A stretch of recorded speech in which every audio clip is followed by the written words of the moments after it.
tutor 3 ya, yaitu tentang Iya, Kak. appendicitis. Nanti kita langsung mulai aja, nanti seperti biasa kalau ada pertanyaan langsung tanya aja ya. Oke, jadi intinya appendicitis itu adalah salah satu penyakit bedah yang paling sering pada anak-anak sampai usia pubertas. Kadang-kadang dewasa juga bisa kena kalau memang, kasusnya belum pernah terjadi, seperti itu ya. Appendicitis rata-rata cuman terjadi sekali dalam seumur hidup, ya ketika udah dibuang, nggak mungkin terjadi lagi, ya. Jadi appendicitis itu adalah suatu peradangan atau inflamasi pada appendix vermicularis ya. Pada gampangnya, appendix itu adalah suatu usus tanda kutip buntu gitu ya, karena memang dia tidak ada ujungnya yang menempel pada sekum. Ya, ketika itu tersumbat atau misalnya mengalami inflamasi, itu akan terjadi peradangan dan akhirnya menyebabkan appendicitis. Etiologinya adalah adanya sumbatan pada lumen appendix. Apapun penyumbatannya itu dapat menyebabkan appendicitis. Tapi paling sering itu disebabkan karena fekalit ya. Kemarin mungkin tutor udah dijelaskan. Fekalit itu adalah pengerasan BAB ya. Jadi biasanya terjadi karena adanya kekurangan cairan atau misalnya karena pasiennya sering menahan BAB seperti itu. Nanti kita lihat di faktor resiko. Nah, jadi semua hal yang dapat menghambat eee, si appendix itu sendiri, yaitu misalnya ini sekum nih, nah ini appendix-nya begini, ini si fekalitnya tadi, yaitu BAB misalnya tadinya di sini gitu ya, ada yang mengeras, nah dia sampai menyumbat si appendix. Nah ketika fekalit ini menyumbat appendix, maka sekarang si dinding appendix-nya akan cenderung membesar begitu ya, dan dia mengalami udem serta inflamasi. Pada dasarnya appendicitis begitu.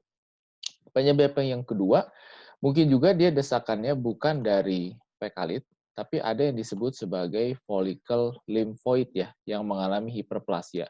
Seperti kita tahu, struktur histologi dari appendix itu adalah terdiri dari KGB atau nodulus limfaticus, di mana kalau nodulus itu membesar, katakanlah hipertrofi seperti ini, maka aliran lymph atau aliran pembuluh darah sekarang tidak bisa masuk ke dalam appendix, ya.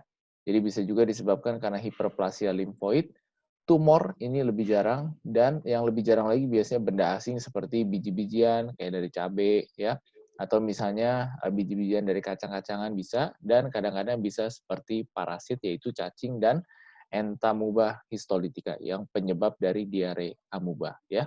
Tapi tetap menurut insidensi paling penting dan paling sering itu adalah fekalit ya. Sampai sini ada pertanyaan nggak, Teresa? Jadi kalau fungsi dari appendix itu sendiri apa ya? Nah, fungsinya sebenarnya kalau pada masa anak-anak, yaitu di usia 2 sampai 5 tahun biasanya, dia sedikit banget membantu dengan imunitas, Teresa. Karena si lumen appendix itu kalau kita lihat kan mengandung banyak KGB seperti ini ya. Nah, KGB ini akan membantu meningkatkan sel darah putih, leukosit, limfosit, dan lain-lain bila ada infeksi pada usus gitu, kayak kolon atau usus halus ya, terutama ilium. Tapi seiring berjalannya waktu, karena sistem imun kita nanti di-take over sama organ-organ yang lebih besar, kayak sumsum tulang, ya, timus, lien, maka ini udah nggak terlalu berguna. Jadi sebenarnya mau dibuang juga nggak masalah, Teresa, karena fungsinya nggak ada. Ya, Baiklah. sip ya. Untuk apa etiologi kira-kira ada tambahan? Nggak ada ya? Enggak, Sip. nggak ada. Lanjut yuk. Nah, beberapa faktor resiko yang dapat terjadi pada pasien-pasien dengan appendicitis adalah yang pertama usia. Ya, jadi appendicitis ini jarang mengenai usia di atas 30 tahun. Kenapa? Karena satu ya, seiring berjalannya usia, si appendix itu lumennya nanti makin lama dia digantikan oleh jaringan ikat. Jadi sulit untuk tersumbat lagi begitu. Intinya kalau udah di atas 30 tahun ada nyeri perut bawah, coba pikirkan dulu yang lain baru appendix ya. Tapi kalau pada rentang usia pubertas, itu biasa nodulus limfatikusnya tuh masih cenderung besar, aktif, dan pola pencernaannya itu biasanya lebih mudah terganggu dibanding dewasa. Gitu. Makanya lebih mudah terkena appendicitis. Yang kedua yaitu kalau ada riwayat keluarga, walaupun ini tidak terlalu penting karena appendicitis tidak ditularkan secara genetik gitu ya.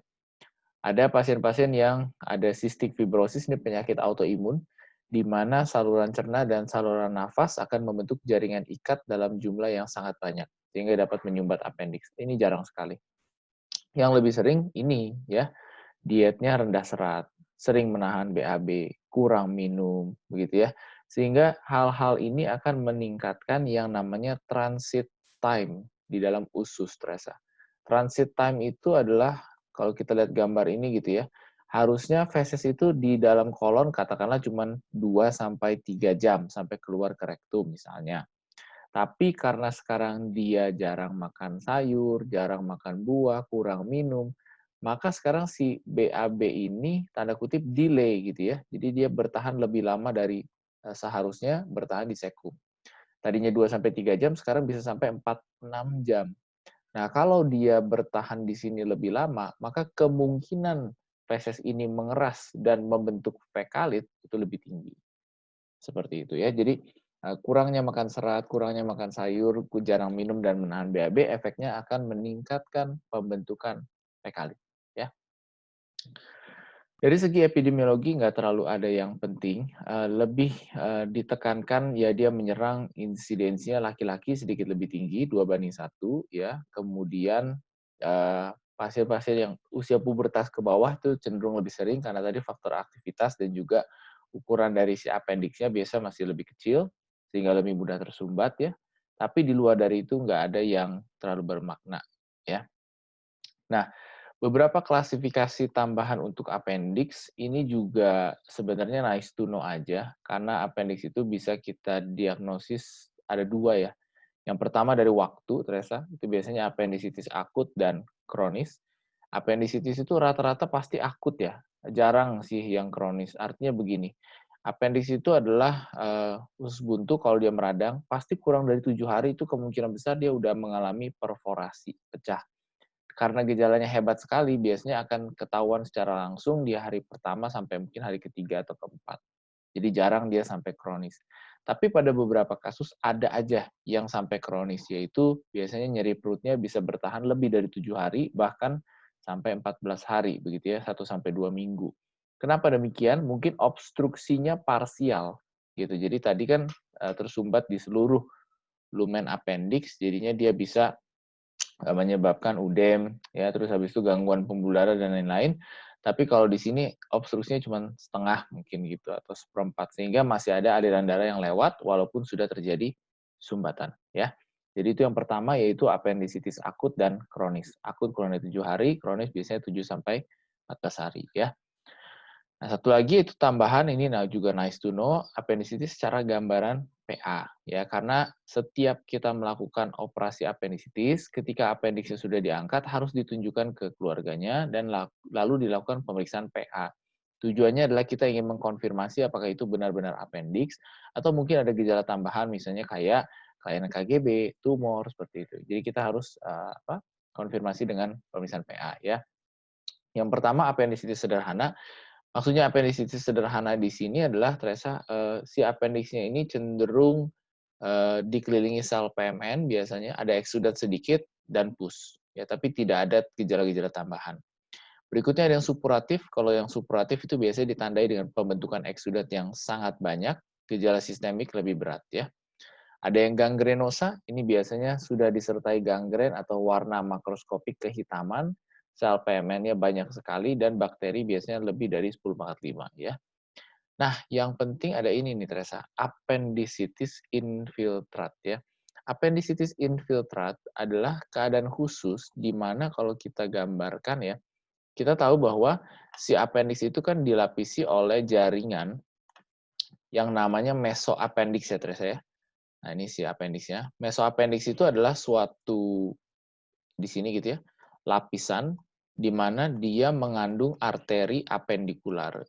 Kalau misalnya si appendix-nya itu mengalami sumbatan, misalnya sekarang ada fekalit begitu ya, kemudian si appendix-nya sekarang membesar, udem, hampir mau pecah. Nah, untuk menangani agar kalau sampai amit-amit dia pecah, infeksinya tidak menyebar ke seluruh perut, maka si mesoappendix ini dia bisa melebar, Teresa. Dia bisa menutupi seluruh appendix, ya. Dan kalau amit-amit pecah, dia membentuk massa di perut kanan bawah yang bisa teraba pada pemeriksaan fisik. Massa ini, Teresa, kita sebutnya sebagai appendicular infiltrat. Cukup jelas ya? Jadi kalau kita Jelas rangkum, tuh. si appendicular infiltrate itu adalah massa yang timbul akibat adanya pelebaran dari mesoappendix menutupi appendix yang mengalami inflamasi. Jadi ibaratnya kalau sebelum meledak gitu ya udah kita tahan dulu pakai mesoappendix. Ya karena kekhawatiran utama pada pasien-pasien dengan appendicitis adalah ketika dia mengalami pecah, perforasi dan dapat menyebabkan inflamasi pada peritoneum yang kita sebut sebagai peritonitis. Begitu ya. Itu namanya appendicular infiltrate. Oh ya, Teresa, itu tadi teknik si omentum atau mesoappendix menutupi seluruh appendix, itu mekanismenya namanya walling off, ya. Nice to know aja, walling off, wall dinding maksudnya. Jadi kita ibaratnya menyekat si appendix itu, membatasi appendix tersebut agar tidak menyebar ke organ lain, ya. Berikutnya ada appendicitis perforasi, ini yang tadi kita sebut, yaitu di mana tekanan di dalam lumen appendixnya sudah saking besarnya sehingga akan menyebabkan pecahnya appendix. Ini yang tipe yang paling parah dan biasanya menyebabkan peritonitis. Sampai sini klasifikasi epidemiologi, ada pertanyaan? Jadi kalau yang riwayat keluarga tadi itu kok Mhm. berhubungan dengan yang kenapa pria lebih banyak gitu ya? Iya, betul. Jadi katanya sih memang appendicitis ini sedikit lebih banyak pada pria ya. Ada yang bilang 2:1, 3:2, tapi intinya penurunan secara genetik itu lebih jarang. Tapi memang kalau sudah ada yang pernah mengalami appendicitis di keluarganya, maka lebih beresiko aja, gitu. Tapi alasannya sampai sekarang sih belum terlalu jelas ya, gitu. Oke, Oke kok. sip. Nah, kalau kita udah clear, tentang faktor resikonya, saya mau kasih bagan untuk patogenesisnya ya. Nah, kita lihat bagan ini yuk. Jadi patogenesis dari appendicitis itu pasti berawal dari yang namanya obstruksi atau sumbatan. Yaitu di sini Teresa, ya. Obstruksinya terserah, bisa karena fekalit, bisa karena hiperplasia KGB, bisa karena cacing, lain-lain. Tapi intinya adalah ketika dia mengalami obstruksi, ya, si appendix itu dia unik loh. Jadi di dalamnya itu dia bisa menghasilkan cairan serosa, ya. Jadi itu ada sedikit cairan yang dihasilkan oleh appendix, kemudian dia akan mengeluarkan isi cairan tersebut ke dalam lumen dari cecum, begitu ya. Nah, jadi kalau ini appendix, biasanya ada cairan ya, paling seginilah, dikit gitu ya. Dan dinding-dindingnya juga kan ada epitel, terus habis itu ada pembuluh darah. Nah, pada keadaan normal cairan ini bisa bertukar atau pembuluh darah ini bisa bertukar dengan leluasa pada sekum gitu ya. Jadi bisa keluar masuk. Tapi pada keadaan dia tersumbat ya, maka sekarang kan cairannya tidak bisa keluar. Ya udah cairannya akan diproduksi terus sampai akhirnya menumpuk dan menyebabkan si appendix menjadi distensi, nah, atau dia melebar begitu ya. Jadi tekanan ke dinding-dinding dari appendix sekarang membesar dan juga meningkat. Jadi langkah pertama adalah terjadi obstruksi, yang kedua adalah distensi ya. Setelah terjadinya distensi, akan terjadi peningkatan tekanan intraluminal. Maksudnya tekanan intraluminal itu adalah tekanan di dalam lumen appendix, Teresa, ya. Maka sekarang akan terjadi peningkatan tekanan intraluminal, ya. Nah, peningkatan tekanan ini akan menyebabkan dua hal yang terjadi. Yang pertama akan terjadi kongesti vena, alias kalau kita lihat di sini, si dinding-dinding pembuluh darah ini kan ada venanya, ya, ada pembuluh darahnya. Sehingga ketika tekanan pada dinding ini meningkat, dia akan menjepit pembuluh darah vena atau menyebabkan kongesti di bagian tepi, Teresa. Selain dari pembuluh darah vena, si appendix ini juga kaya akan pembuluh limf yang warna hijau. Sehingga pembuluh limfnya pun akan terjadi obstruksi. Seperti kita pelajari di blok 6, 7, dan 8, kalau ada hambatan pada aliran vena, serta adanya hambatan pada aliran limf, ya, itu akan menyebabkan udem. Ya. Jadi sekarang akan terjadi udem di dalam lumen, udah jelas, dan udemnya juga mungkin merembes keluar, begitu ya, sehingga akan terkumpul ada yang namanya free fluid atau cairan bebas di sekitar appendix. Biasanya gambaran cairan bebas ini hanya akan terlihat kalau kita melakukan pemeriksaan USG, gitu ya. Nah, ketika sudah terjadi obstruksi pada limf dan kongesti vena, udah pasti terjadi udem. Berikutnya, karena rongga appendix itu nyambung sama usus, usus kita itu kan tidak steril, artinya dia mengandung bakteri, walaupun bakterinya bakteri baik seperti E. coli, ya. Nah, pada keadaan tertentu, udem ini menyebabkan aliran darah itu kan menjadi turun dan terjadi hipoksia. Maka sekarang jumlah bakteri di dalam lumen appendix itu juga akan bertambah, ya. Nah, proses masuknya bakteri dari dinding usus ke dalam lumen appendix itu namanya diapedesis. Jadi sekarang yang warna oranye ini adalah semua bakteri, begitu ya. Jadi banyak sekali bakteri yang sekarang berkembang biak di dalam si appendix. Bisa itu E. coli, bisa itu Bacteroides atau bakteri patogen lainnya. Ketika bakteri sudah tumbuh, maka gabungan antara inflamasi dan juga meningkatnya jumlah bakteri akan menyebabkan ulkus, Resa, alias menyebabkan luka ya pada permukaan epitel appendix, dan bakterinya bisa semakin lama semakin masuk ke bagian dalam menyebabkan invasi. Ketika terjadi invasi, inflamasi akan terus meningkat. Dan ini yang penting. Pertama, dia inflamasinya mungkin hanya pada peritoneum yang visceralis, ya. Maka nyeri pada peritoneum visceralis itu biasanya tidak jelas. Terus juga bisa menjalar atau revert pain atau pindah-pindah, ya. Terus bisa disertai gejala sistemik, misalnya nanti seperti mual muntah dan lain sebagainya. Dan semakin dia inflamasinya melebar, ya, ini kan yang warna merah ini mungkin dilapisi peritoneum visceral ya. Tapi lama-lama dia bisa melebar ke bagian luar, Teresa, yaitu ke peritoneum visceral. Nah, kalau inflamasinya melebar ke peritoneum visceral, ini dapat menyebabkan inflamasi yang lebih terlokalisir, biasanya ke titik McBurney atau titik Lange, ya. Kemudian biasanya bisa disertai defense muskuler, yaitu otot-otot abdomen teraba tegang atau keras. Itu biasanya karena inflamasi pada peritoneum parietal ini di atasnya langsung otot-otot abdomen, ya, obliquus externus dan kawan-kawannya. Sehingga otot abdomennya sekarang mengalami spasme, alias dia keras, ya. Kemudian, bila dibiarkan terus-menerus, dapat menyebabkan gangguan aliran darah yang berat pada dinding appendix, yaitu trombosis, ya, tersumbatnya vena, lama-lama arterinya ikut terganggu, dan menyebabkan gangren tadi, Teresa. Jaringannya menjadi nekrotik, sehingga kalau tekanannya dibiarkan terus-menerus dengan dinding yang semakin nekrotik dan tipis, dapat terjadi perforasi pecah. Ketika terjadi perforasi, maka bakteri akan keluar ke dalam seluruh rongga abdomen dan dapat menyebabkan peritonitis, ya, yaitu inflamasi pada peritoneum dan menyebabkan gejala-gejala yang lebih berat. Seperti itu, Dresa.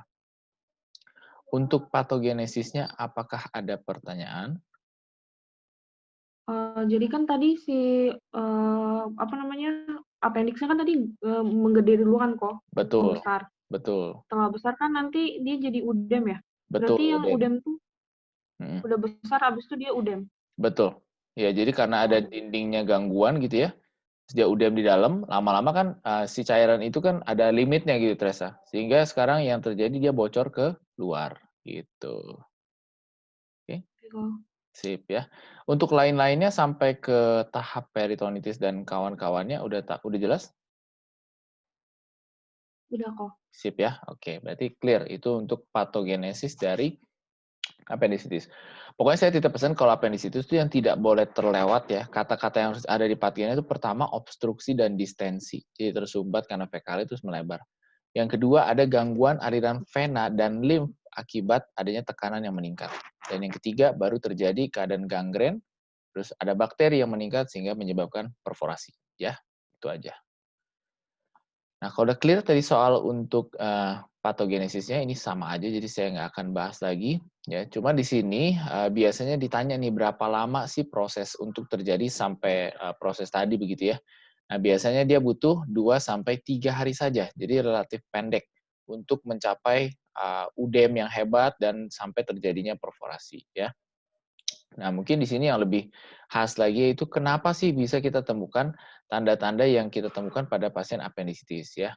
Yang pertama, biasanya ada gejala prodromal dulu. Ya, gejala prodromal itu gejala pendahulu atau gejala yang tidak spesifik seperti gangguan nafsu makan, perubahan BAB, anoreksia, dan lain-lain. Ini semua terjadi karena adanya peningkatan mediator inflamasi yang menyebar secara sistemik. Ya, jadi ada peningkatan mediator inflamasi dari lumen appendix yang menyebar sehingga menyebabkan gejala sistemik. Kalau misalnya nanti distensi atau udemnya semakin dibiarkan, semakin hebat, maka akan terjadi rangsangan pada serabut-serabut visceral yang kemarin kita bilang, ya yang tadi ya. Serabut visceral ini akan menyebabkan nyeri awalnya di daerah periumbilikal. Jadi khas sekali yaitu nyerinya startnya di periumbilikus.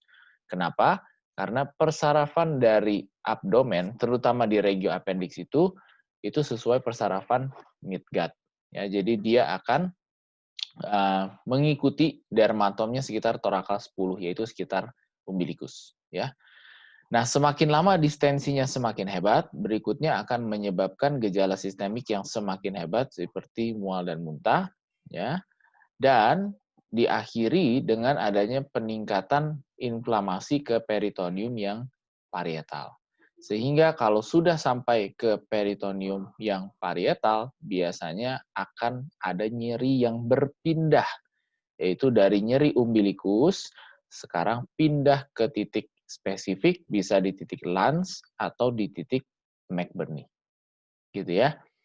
Nah, biasanya kumpulan gejala-gejala ini, selain dari adanya nyeri perut dan lain-lain, kita tinggal lihat ada nggak gejala tambahannya, yaitu misalnya nyeri pada daerah testis atau inguinal, karena itu takutnya ada hernia gitu ya.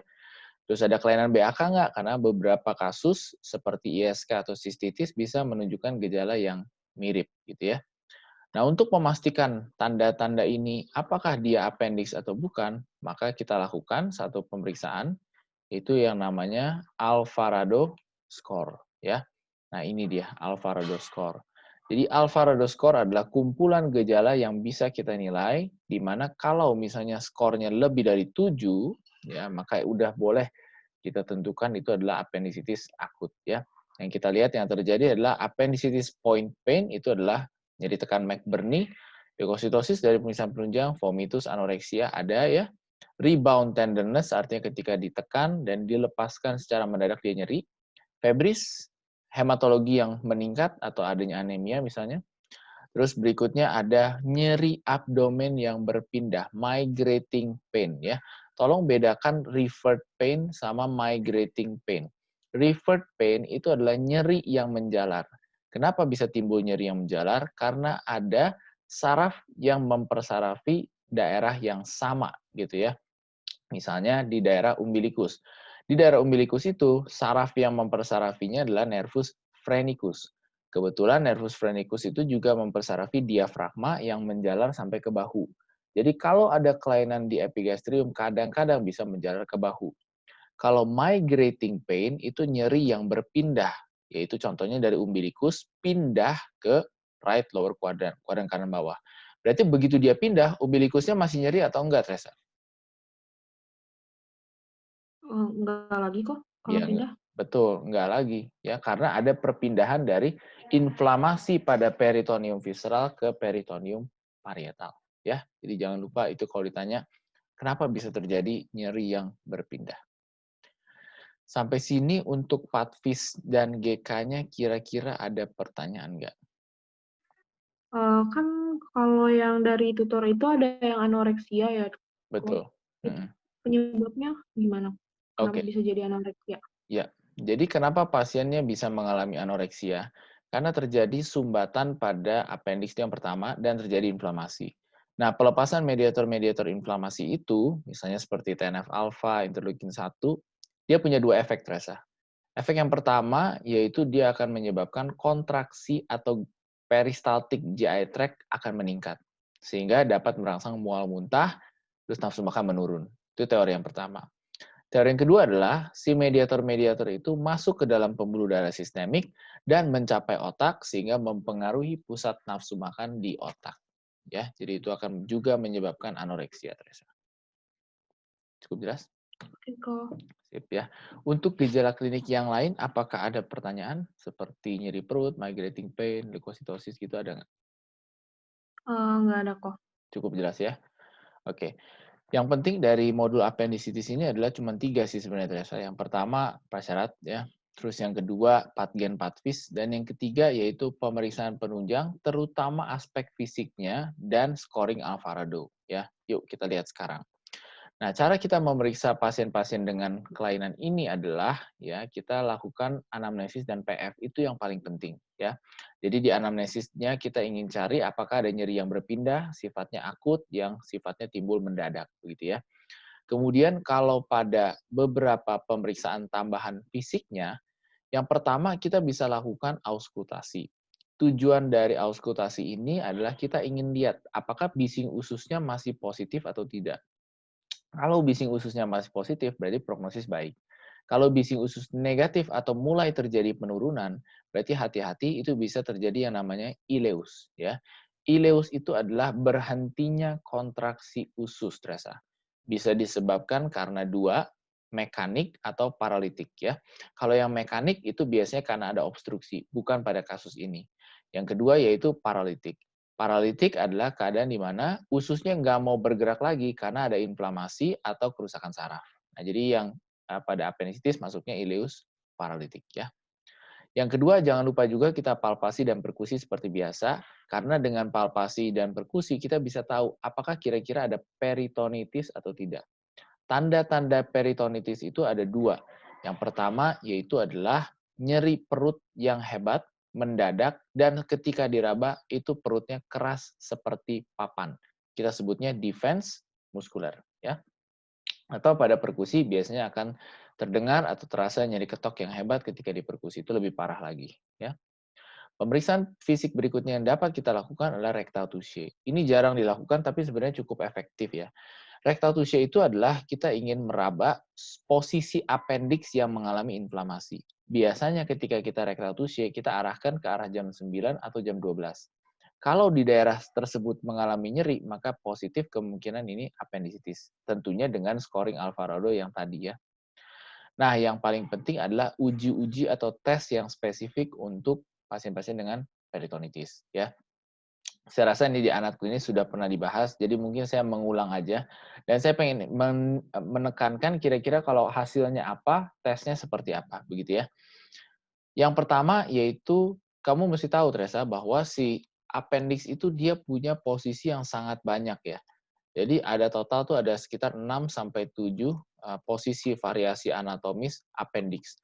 Jadi tidak semua orang punya appendix yang sama. Jadi dia punya lokasi dan ukuran yang berbeda-beda seperti ini. Ya. Kalau kita lihat sebenarnya yang paling besar itu dua kemungkinannya. Yang pertama ada yang rongga pelvic, ini yang paling umum, dan satu lagi cukup sering juga yaitu retrosekal ya. Nah, pemeriksaan-pemeriksaan yang kita lakukan untuk pasien-pasien appendix itu kan ada banyak. Contoh, misalnya yang pertama ada Sitkowski sign ya.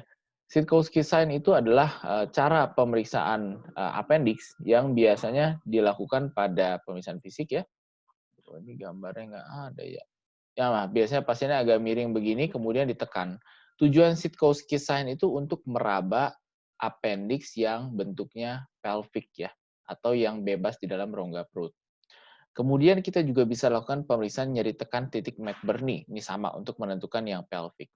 Untuk menentukan yang retrosekal, itu biasanya ada dua pemeriksaan yang kita dapat lakukan. Yang pertama yaitu dengan psoas sign, Reza, pasiennya suruh miring ke kiri, kakinya tarik belakang dan ditekan. Atau yang kedua kita bisa lakukan juga dengan obturator sign ya. Jadi pasiennya supine berbaring tapi kakinya kita tekuk. Itu biasanya bisa kita tentukan teknik-teknik appendix. Nah, yang saya mau pesan adalah kamu harus tahu kalau hasilnya positifnya yang mana, kira-kira maka si gejalanya atau posisi appendixnya di mana begitu ya. Contoh, kalau psoas dan obturator itu positif, berarti kemungkinan itu posisi appendixnya retrosekal ya. Kalau Sitkowski sign dan Bloomberg-nya positif, berarti itu menunjukkan kemungkinan appendixnya letaknya pelvic dan disertai peritonitis lokal ya. Sisa pemeriksaan lainnya seperti Ten Horn sign, Dunphy sign, Baldwin sign itu tidak terlalu bermakna karena jarang dilakukan dan akan menimbulkan nyeri dan tidak nyaman. Sehingga yang harus kamu kuasai itu 4. Psoas, obturator, Sitkowski, Bloomberg. Itu yang paling harus tahu. Oke? Nanti untuk Oke, Kak. gambarnya ada di PPT Anatomi Klinis Dr. Hedi atau bisa di search, nanti saya kirimin linknya ya. Nah, di luar dari tambahan anamnesis dan pemeriksaan fisik tadi dan Alvarado score, tentunya kita harus juga melakukan pemeriksaan tambahan seperti hematologi rutin dan kalau zaman sekarang terasa paling mudah kita konfirmasi dengan USG ya. Jangan difoto ronsen karena tidak akan terlihat apa-apa ya. USG keuntungannya pada pasien appendix itu 3. Yang pertama, dapat melihat ukuran dari appendix, jadi kita tahu kira-kira udemnya berapa besar. Yang kedua, kita bisa lihat kalau ada infiltrat atau tidak. Dan yang ketiga, kita bisa mendeteksi apakah kira-kira akan perforasi atau sudah ada perforasi atau tidak. Seperti itu. Ya, jadi keuntungan the gold standard pemeriksaan dari appendix adalah skor Alvarado plus USG. Seperti itu, ya. Setelah dilakukan tindakan, biasanya bisa juga dilakukan pemeriksaan PA sebagai konfirmasi dan menyingkirkan diagnosis yang lain, ya. Sampai sini ada pertanyaan, Teresa? Nggak ada kok. Cukup jelas ya? Oke, kita lanjut yuk. Nah, untuk diagnosis banding pada nyeri perut kanan bawah, terutama pada pasien-pasien yang laki-laki, itu biasanya cuma 3, Teresa. Yang pertama, appendicitis akut. Yang kedua, kelainan pada traktus urinarius seperti batu saluran kencing distal, ya. Kelainan testis seperti torsiotestis atau tumor, ya. Untuk wanita yang kelainan traktus urinarius sama, cuman bedanya adalah kalau tadi kan alat kelamin pria itu testis, kalau di wanita biasanya lebih ke torsio tuba falopi, jadi dia terpelintir, ruptur tuba, misalnya pecah tuba falopinya atau ada abses pada ovarium, ya. Tolong jangan lupa karena pasti ditanya diagnosis banding pada right lower quadrant, ya. Berikutnya terakhir terapi. Terapi ini hampir 90% pasien appendicitis itu udah pasti harus dioperatif ya. Kenapa? Karena dengan antibiotik itu biasanya absorpsi ke usus dan juga ke dalam appendix itu kecil sekali, jadi tidak akan keburu untuk mengurangi inflamasi yang terjadi ya. Sehingga pasien yang appendicitis itu pertama udah pasti pasiennya harus puasa dan rawat inap ya. Tujuan puasa dan rawat inapnya sekarang untuk mengurangi gejala dan juga dia untuk mengurangi kemungkinan terjadinya peritonitis, seperti itu. Untuk persiapan operasi gitu ya.